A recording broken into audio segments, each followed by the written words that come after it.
Shalom à tous nos auditeurs ainsi que toutes nos auditrices. Eh bien aujourd'hui, Be'ezrat Hashem, nous allons parler de la paracha de Balak. Eh bien dans la paracha de Balak, il y a une question essentielle qu'il faut poser sur cette paracha, qui est la suivante. Pourquoi Akadosh Baruch Hu s'entête-t-il, entre guillemets, à ce que Bilam bénisse le peuple juif? Car quand on analyse les psukim de la paracha, eh bien on voit que même si au début de la paracha, on peut avoir l'impression qu'Akadosh Baruch Hu refuse que Bilam aille bénir le peuple juif, eh bien malgré tout, on voit tout au long de la paracha que quelque part, il accepte quand même, il cherche, Akadosh Baruch Hu cherche à ce que Bilam aille bénir le peuple juif. Bien sûr, de telle façon qu'Akadosh Baruch Hu lui mette les mots dans la bouche, les mots de bénédiction dans sa bouche. Mais la question qu'on doit se poser, c'est pourquoi Akadosh Baruch Hu a-t-il besoin de quelqu'un comme Bilam qui est un rachat, qui est tamé, qui est impur? Pourquoi a-t-il besoin qu'une telle personne bénisse le peuple juif? Alors il y a trois sortes de réponses à cette question. Et en fait, on va commencer par la réponse la plus simple. Eh bien, la première réponse est en fait que Bilham est le représentant des nations sur terre. La preuve, c'est qu'au début de la paracha, on voit que Balak envoie des envoyés chez Bilham, comme il y a écrit, Vayavo zikne Midian, zikne Moav, zikne im zikne Midian, Vayelechu zikne Moav im zikne Midian. Les sages de Moav ont accompagné les sages de Midian. Vayavo el Bilam. Ils sont venus se présenter devant Bilam. Donc quelque part, on voit bien que Bilham, à l'époque, représentait l'autorité suprême des nations. Et quelque part, Akadosh Baruch Hu vient nous transmettre un message à travers cet épisode.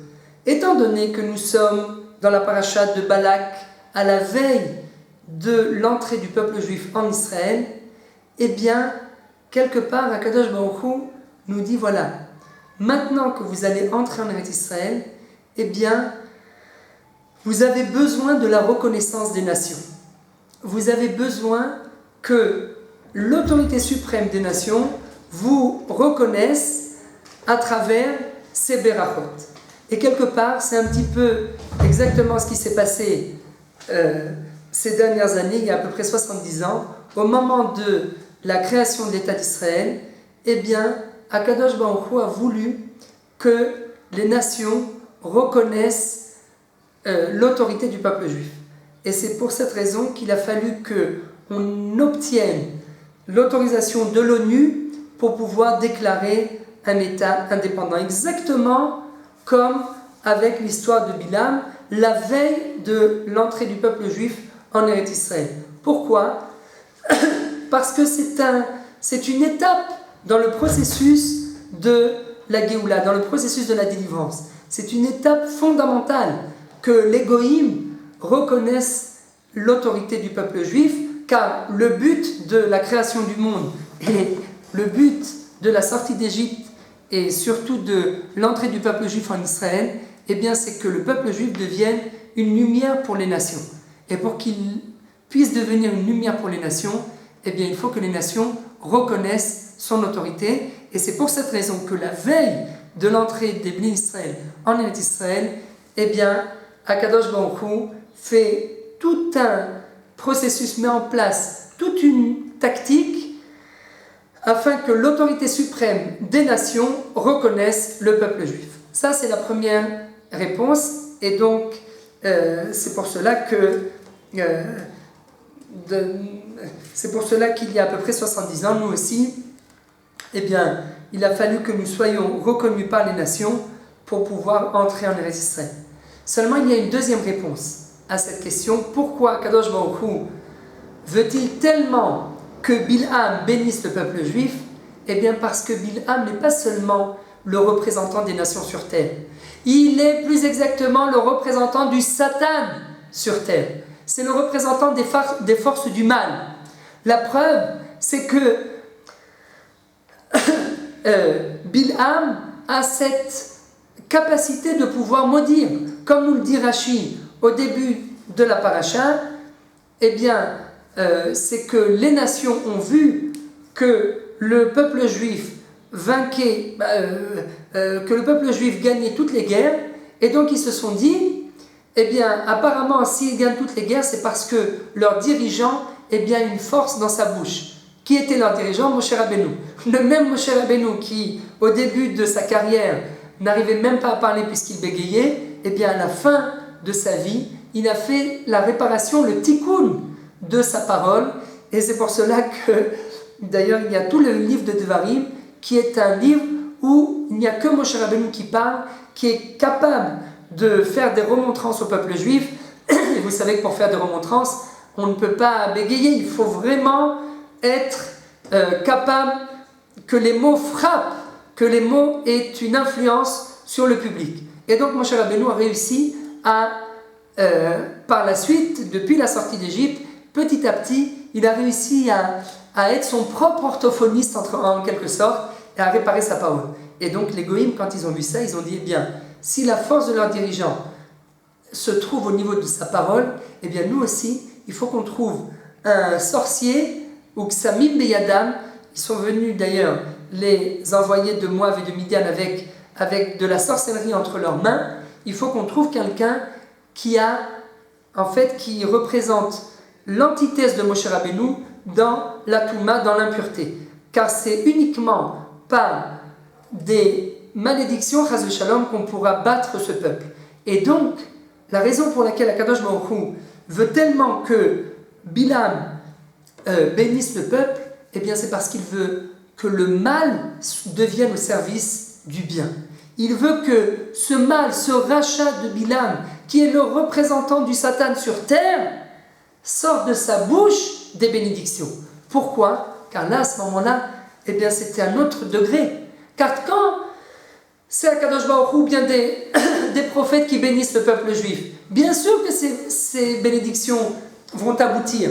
Mais parfois, il peut y avoir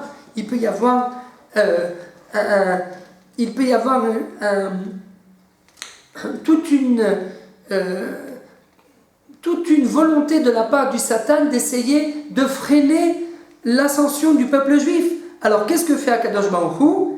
Eh bien, il nous envoie carrément le représentant du mal pour que lui représente en fait l'ambassadeur du bien, pour que le mal soit au service du bien et que même le mal reconnaisse le titre de peuple élu qui revient de droit au peuple juif. Et là, c'est quelque chose de beaucoup plus important, car même le mal reconnaît le titre, la supériorité du Ham Israël. Ça, c'est la deuxième réponse, et c'est pour cela que là, c'est important que ça se passe à la veille de l'entrée du peuple juif en Israël, car à la veille de leur entrée en Israël, eh bien, Akadosh Baruch Hu veut nous transmettre comme message, sachez Rabotai, qu'à partir de maintenant vous allez entrer en Israël, il n'y aura plus de miracle. Vous serez obligés de faire très attention, car maintenant je vais un petit peu me cacher la face et vous devrez vous remettre à vous-même, vous devrez prendre vos responsabilités vous-même. Alors sachez que le but de la vie d'un juif, c'est d'être capable de mettre son Yetzer Hara au service du bien. Exactement comme l'a fait Akadosh Baruch Hu avec Bilham la veille de l'entrée du peuple juif en Eretz Israël. Il met le mal, il met Bilham au service du peuple juif, au service du bien. Seulement, il y a une troisième explication, et cette explication, qui est peut-être l'explication la plus profonde, eh bien, c'est que Bilham, lui, à travers son regard sur le peuple juif, eh bien, c'est le mal en personne qui va réparer les fautes du Ham Israël. À travers ces bénédictions, eh bien, Kadosh Baruch Hu va réparer les fautes du Ham Israël.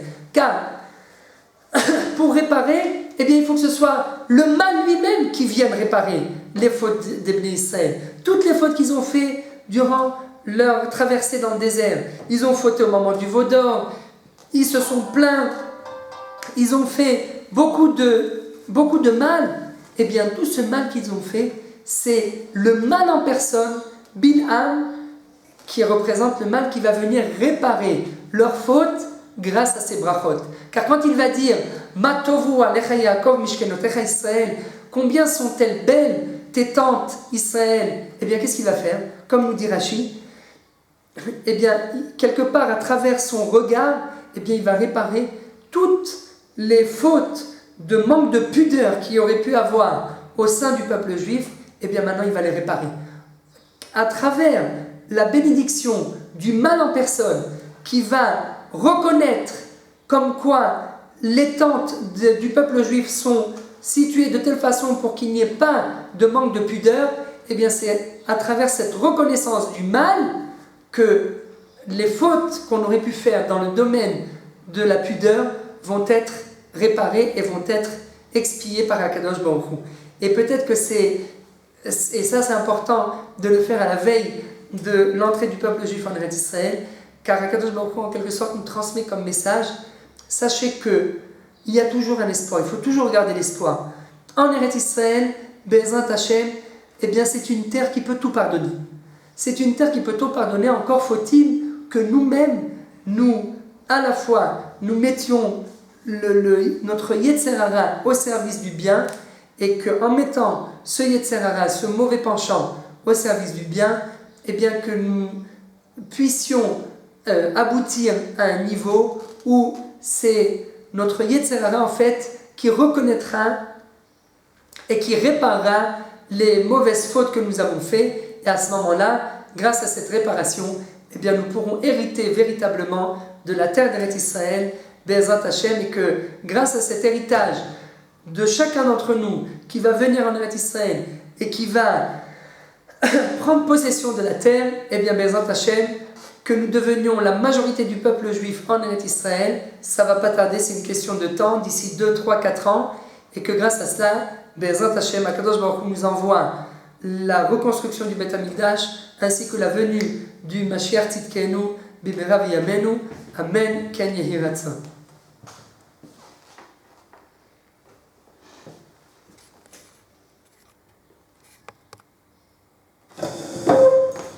Coupé.